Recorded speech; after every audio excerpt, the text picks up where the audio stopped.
pa rin nga sigurado ang San Miguel Beermen kung sinong import ang pipiliin nila para sa susunod na conference. Sina Benny Boatwright at Chris McCullough ay isinasaalang-alang pa rin, ngunit walang pinal na desisyon ang nagawa. Patuloy na sinusuri ng management kung sino ang pinakaangkop sa sistema at pangangailangan ng team. Ang iba pang mga pangalan ay maaari ding lumabas habang papalapit ang susunod na kumperensya. Bagamat ganap ng malusog si Benny Boatwright at nagpahayag na matinding pananabik tungkol sa pagbabalik sa Beermen, ang kanyang kasalukuyang kontrata sa Daewoo Kogas Pegasus sa Korean Basketball League o KBL ay nagpapakita ng malaking salungat sa pag-schedule.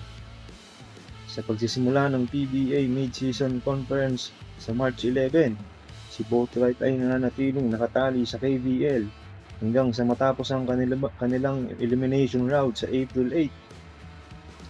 Madaming lumulutang na import prospect ang ibang teams at dahil unlimited hike ang import, kumukuha na sila ng mas matataas na import.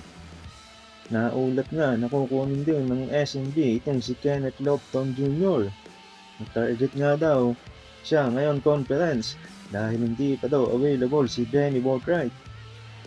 Pero wala pang pinal na usapan dahil kasalukuyang naglalaro sa Chinese Basketball League itong si Kenneth Lofton Jr.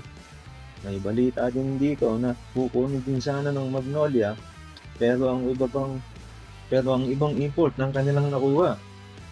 Ito kaya ang dahilan sa SMB nga kaya ang kanyang punta. Kaya hindi na siya kinuha ng Magnolia. May mga ulat din na plano ng San Miguel Beermen na kunin ng dating NBA veteran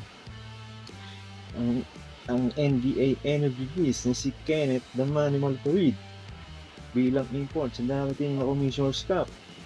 Isang walang sawang rebounder, explosive finisher, dating NBA crowd favorite.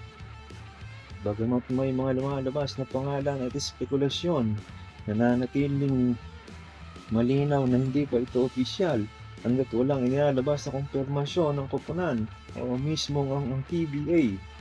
Sa mga susunod na araw, inaabangan ng mga tagahanga kung sino ang magiging dayong katuwang ng SMB sa kanilang hangarin muling mangibabaw sa Commissioner's Cup. Kamusta mga idol? Sports Zone PH para sa sports news and update. Kung bago ka pa lamang dito sa channel ko, pindutin mo na ang subscribe button at notification bell para lagi kang update sa mga sports news.